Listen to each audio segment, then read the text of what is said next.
Hello, this is Spidey1958, and welcome to my Let's Play Pathfinder, Wrath of the Righteous, release version, episode 10. Last time we got the purple stone that we needed, so let us continue on exploring. Now there's some bags up here. There's a house. I think we've already gone into that house. Well, let's go find these bags.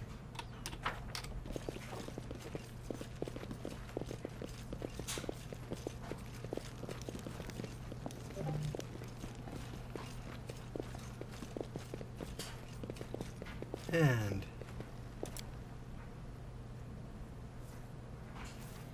retrieved item tiger.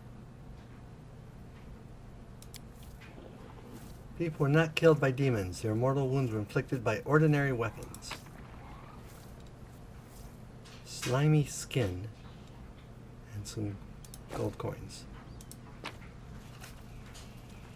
An old smoking pipe and gold. So what's a tiger? It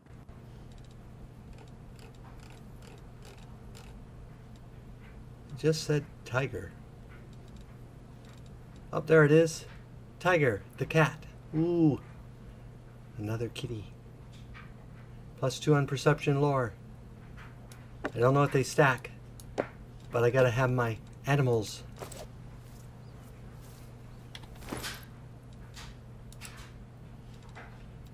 Oops, I have to do it this way.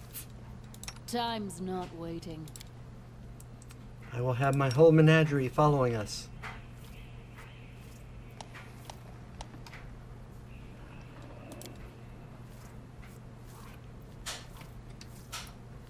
Okay. And we did go into that house, didn't we? I'm pretty sure we did. Okay.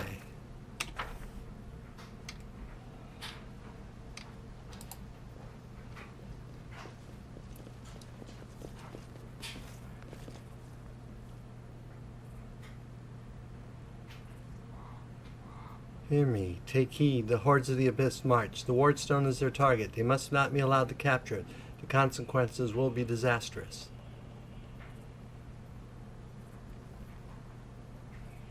What was that? Should be.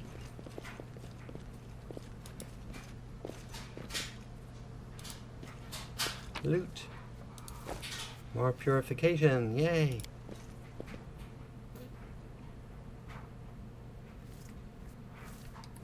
This must be the temple.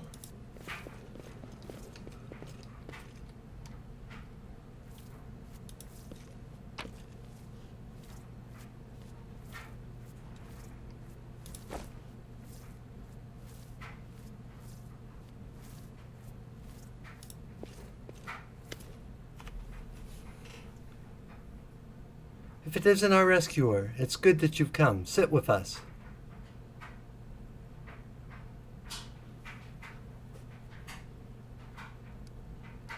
Sitting for a minute won't hurt, so I'll gladly sit with you.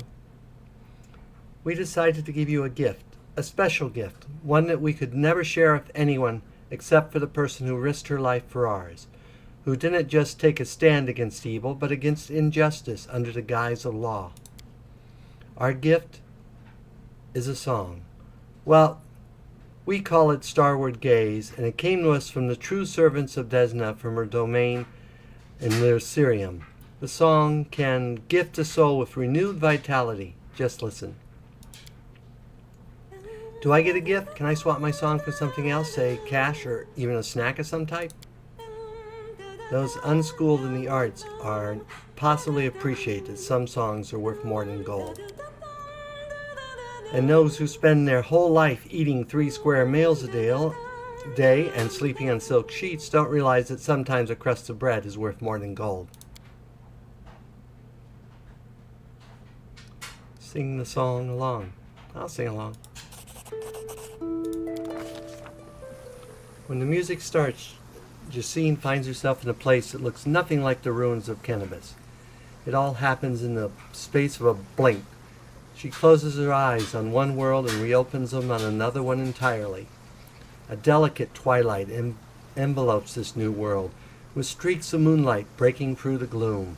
Jacine is standing in a shallow stream of murmuring water, deep in a forest. There is no one else around. Garlands of unfamiliar climbing plants twine around the trunks of gigantic trees, and dangling from their branches are vines woven into what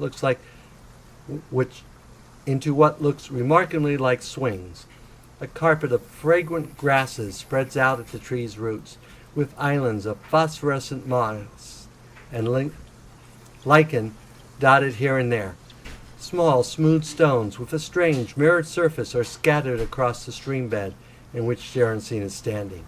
The stones catch the light shining down from the heavens, making them gleam silver and making the ordinary little brook look like a stream of darkness carrying a sprinkling of stars through the night. Jacine is sure she has never been to this place before, and yet it all seems so familiar. Is it a manifestation, not of dreams or fantasies, but of the special way of looking at the world that only children possess?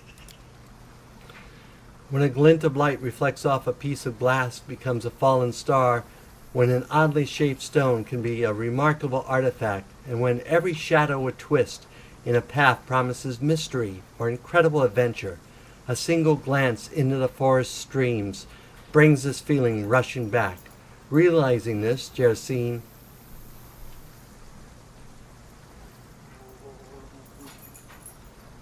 clambers up to the nearest tree to play on a vine swing. The stream of starstones babbles. Always below, the swings begin to gently move, arcing up and smoothly down again. What lies behind the thrill that this simple pastime gives mortals is the sensation of weightlessness, the hunger for freedom and flight. Whatever it may be, Jacine quickly realizes she is no longer alone. They come closer, not attempting to hide, stepping lightly on the mossy carpet, leaping from branch to branch or flittering through the air. The creatures are thoroughly bizarre, as though they are deliberately conceived to try the sanity of every taxidermist on the planet. One has the fluttering wings of a butterfly on its back, another has the tails of a dozen different animals, while a third boasts dresses of streaming water, hooves instead of feet, and springy clover growing all over its skin. "We have a visitor," exclaims one of the strange creatures, and it immediately pushes the swing, helping it pick up speed. "Where am I?" "Don't you know where you are?" asked the creature in amazement. There are places of breathtaking beauty and plains of astonishing wonders. Baboni Elysium is woven from the craving for beauty, from the belief in wonders. This is where you are, in the most peaceful, most wonderful corner of the plain of boundless freedom. Who are you? Don't you know where we are? The Aztas, the children of freedom, say one of the creatures, carelessly swinging from the branches of a tree. This forest is our home for today. Tomorrow our home should be a lake 100 leagues to the south, or an underground cave in the azure ocean, or a castle of clouds that scatters in the dawn breeze. How did I get here? Don't you... I keep thinking it's addition. We don't know how you came to be here, says the creature with a dozen tails, smiling. Mortals rarely come to Elysium during their lifetime. But here you are, which means that something must have brought you, something in your soul. If your soul did not harbor even the slightest spark of freedom, yearning, and compassion, you never would be found your way here. Now that you know all the answers, tell us, what do you want?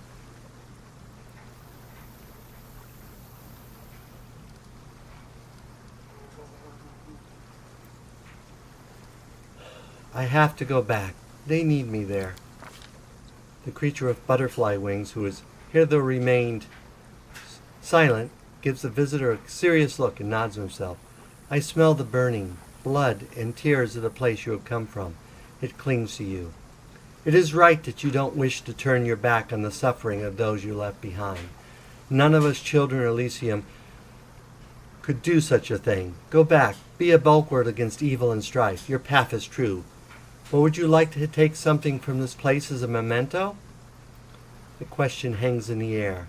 And through the words that Jensine others' necks are merely words, and not a spell nor a military command, they seem to have equal bearing on destiny and life.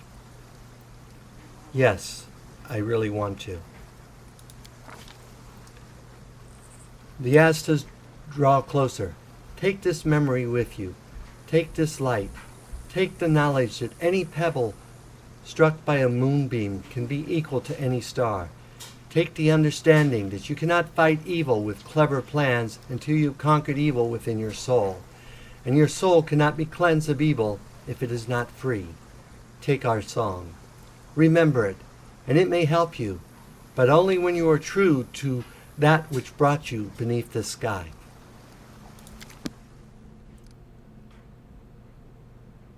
What just happened? For a second you were surrounded by light, and we heard music like the music of Elysium itself.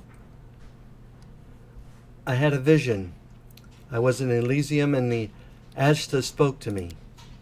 I swear it's a sign that Desna herself has turned her gaze on you. You helped us and protected Wallflower from the Inquisitors, even though it wasn't your responsibility. The goddess couldn't fail to acknowledge such a noble soul. You might be getting ahead of ourselves here. There are many powerful entities in Elysium besides Desna, but of course, there must be a reason for it. I'm so glad we met you, friend, and not just because I'd been tortured by the Inquisitioners right now if we hadn't, but also because you helped me overcome my doubts. We will always remember you, no matter what.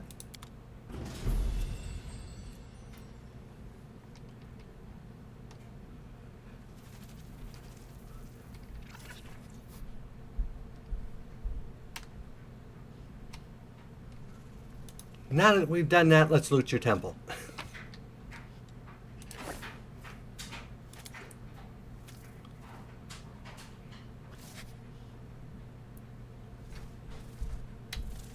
Okay, we're done looting your temple. We're going to leave now.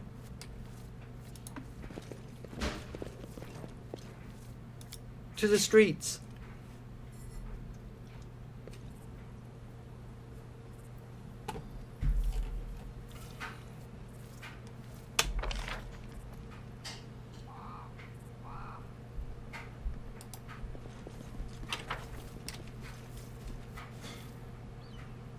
That is not far.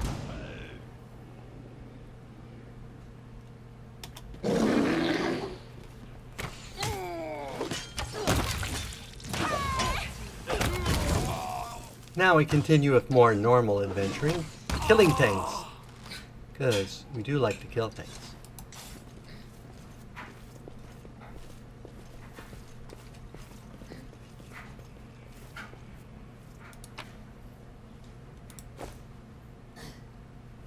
In due time.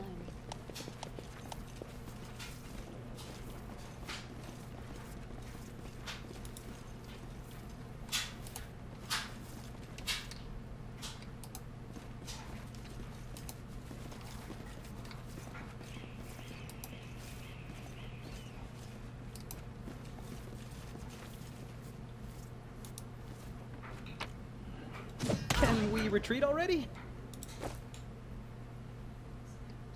A babu.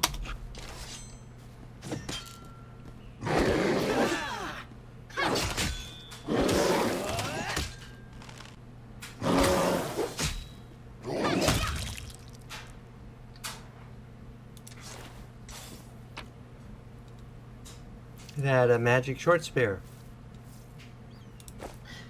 which is a +1 cold iron short spell. Spear. I can't talk.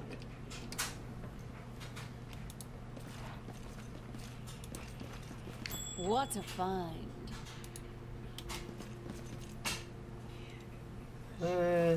Money.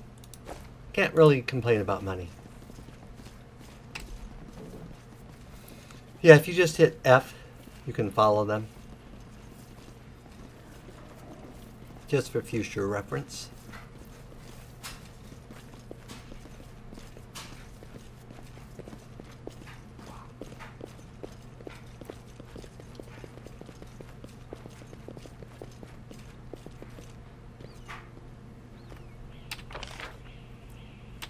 Okay.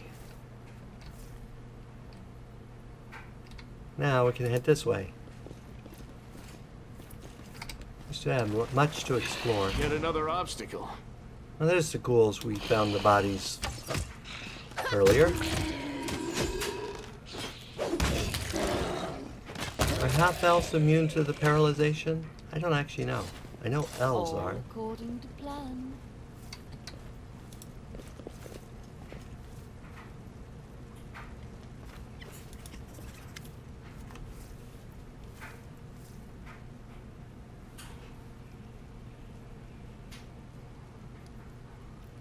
Well, well, look what we have here. Looting corpses, are we?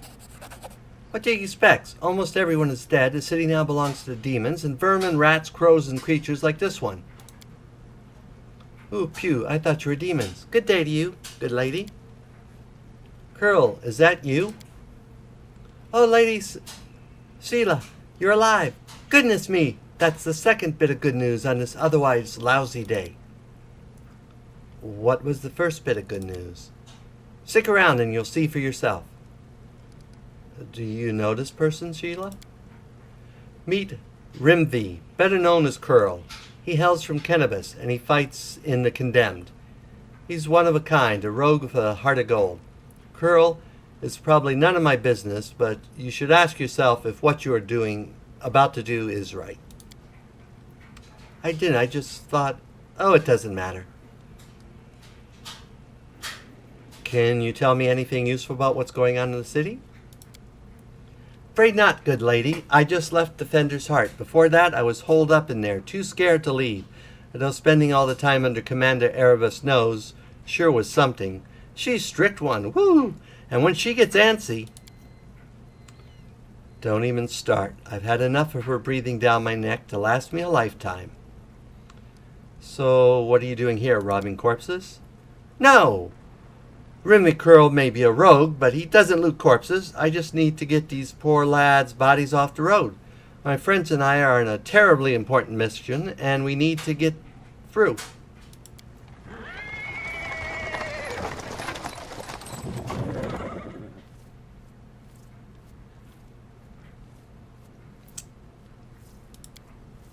See? A terribly important, very heroic mission. My friends and I are saving a beer cart from the demons. Sheila, I never thought I'd see you again. I thought you were headed to the main square, the center of the demons' attack. Hey, friend, glad to see you, all right. When we got separated by the crowd at the celebration, I knew right away that something was wrong. And when the demons appeared all of a sudden, I realized that was the reason why I was been so anxious. But I don't find you among the dead in the square, so I kept up my hopes. And I was proved right.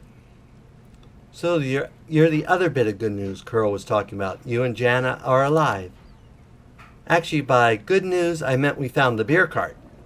Sir Alan and Janan being alive amounts to a quarter of a bit of good news. Well, maybe half. Aren't there more important things to do in the city than saving other people's property? You're absolutely right. I only agreed to help to get the cart to the Defender's Heart because we found it just a stone's throw away. But as soon as we deliver the cart, I'll get back to searching for survivors. By the way, my name is Eland, Sir Eland of the Houndhearts. I'm glad to meet someone who survived this madness. You haven't told me how you know Sheila. I'll save that story till we're back at the Defender's Heart. You're going back there, aren't you? We have a reason to toast our spoils. I have to go.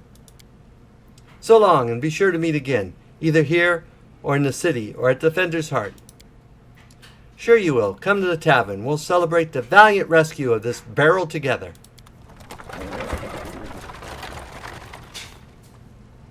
Well, we rescued a barrel. We helped him save. And since we'll loot the corpse now.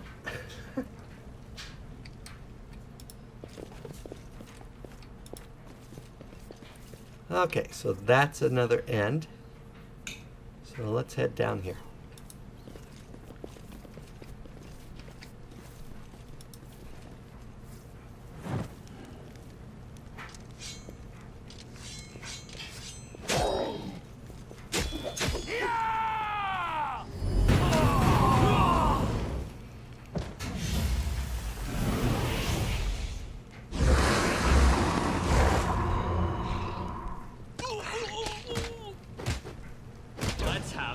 fun.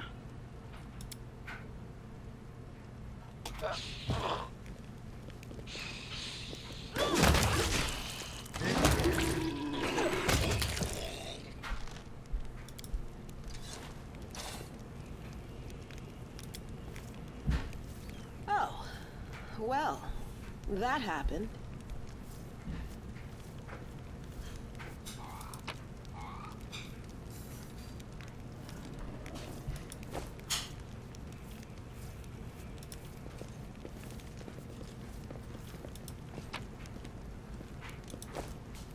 And we are overloaded.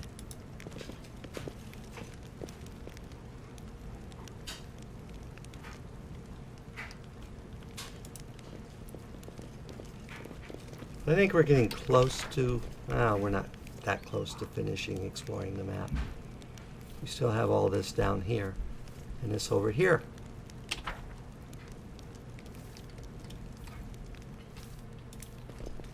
We may have to go back to the inn. Enemy approaching! Oh look, the graveyard's got zombies in it. I'm surprised. I would have never expected. Cover me, all right? Go, bear.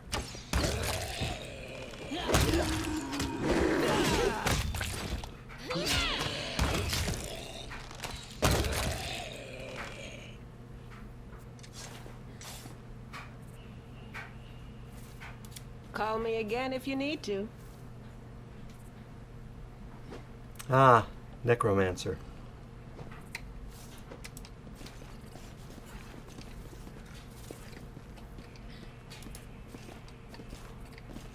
Now let's search through here. See if we find anything. Well, go hello there. A magic throwing axe.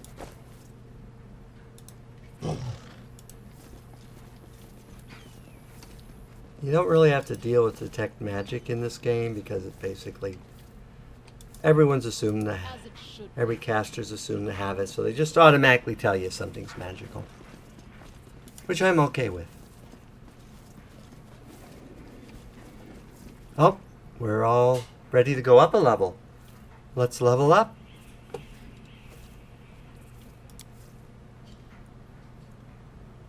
So we'll stick with Divine Hunter. We get to raise stats. I could raise my dexterity, or I could raise, let's go ahead.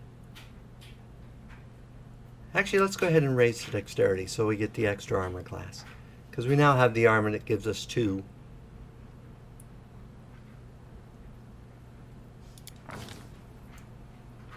Okay. So let's stick with perception and nature. I don't know if we need trickery really anymore since it doesn't seem to let us use it.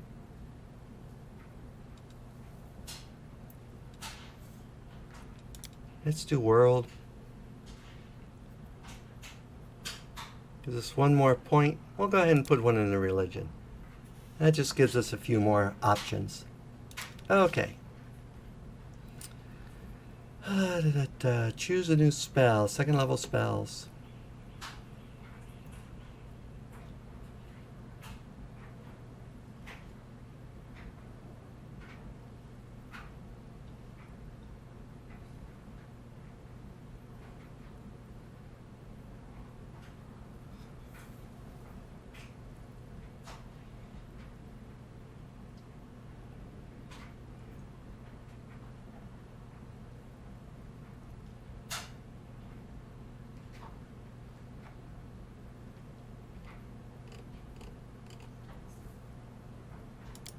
Let's do Luster Restoration, continuing with our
And let's take protection from energy. I'll stay with my plan of being a buffer.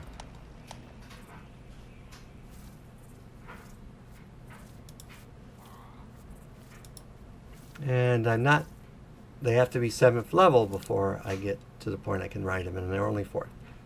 We'll stick with Paladin.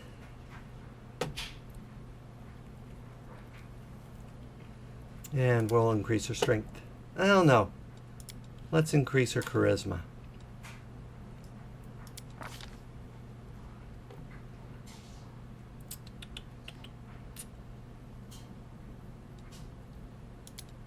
Up her persuasion, her religion. I get 1 more point. Let's give her nature.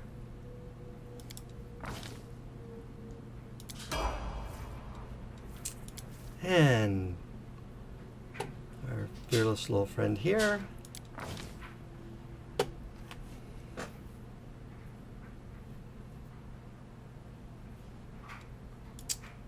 Dex. Give her a 20 dex.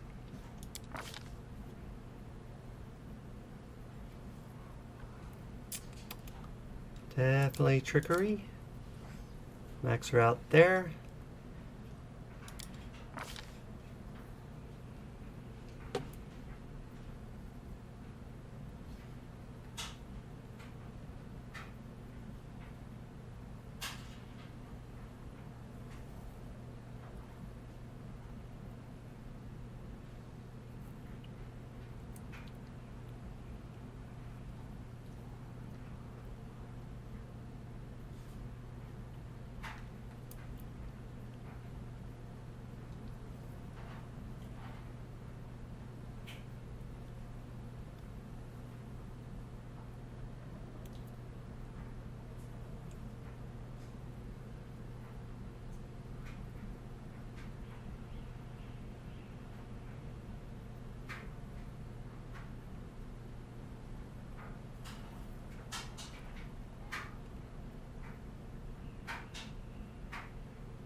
Let's go ahead and do Ice Plant. Gives them a natural armor bonus all the time. And her armor is one of her problems. Okay, our friend here, the Zen Archer. Let's up his dex.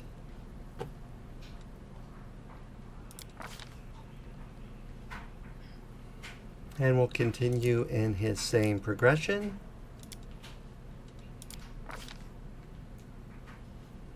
So we can get Bark Skin. Might be useful. Scorching Ray, Southern Speed, and True Strike.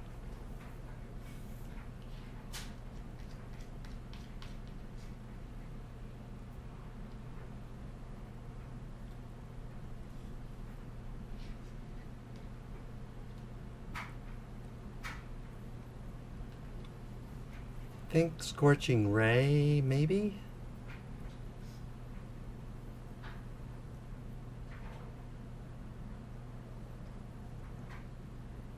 Yeah, let's go ahead and give him an offensive spell. Sort of. An offensive ability. Eldritch Scoundrel. We'll stick with that.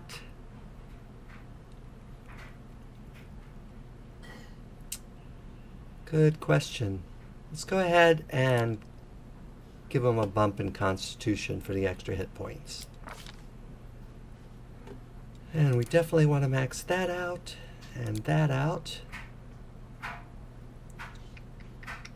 Stealth. Mobility. And let's give him Arcana.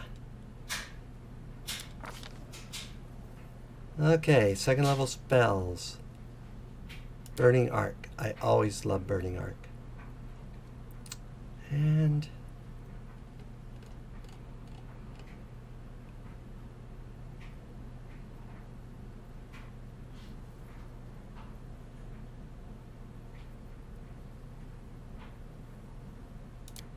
Molten Orb. We'll give him fire-based stuff. Okay, our friend the Oracle. I'm going to continue them all in their basic classes. Could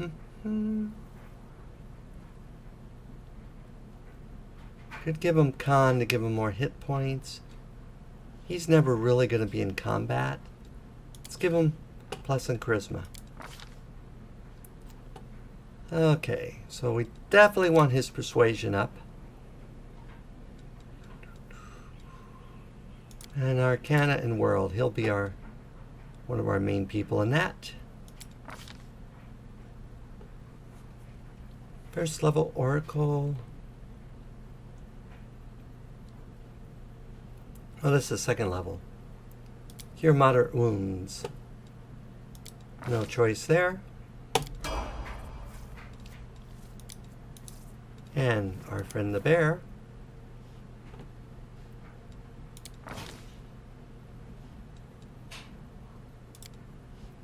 Definitely raise his strength.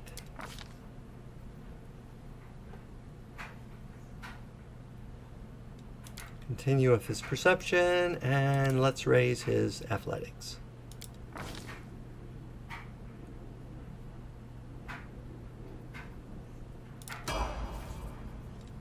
Okay. And that's the episode, so let's go ahead and call it an episode. As always, this is Spidey 1958, and if you like this episode, go ahead and give me a like or a comment. And if you dislike the episode, leaving me a dislike's fine. But please leave a comment saying why you disliked the episode. As always, this is Spidey 1958, and have fun gaming!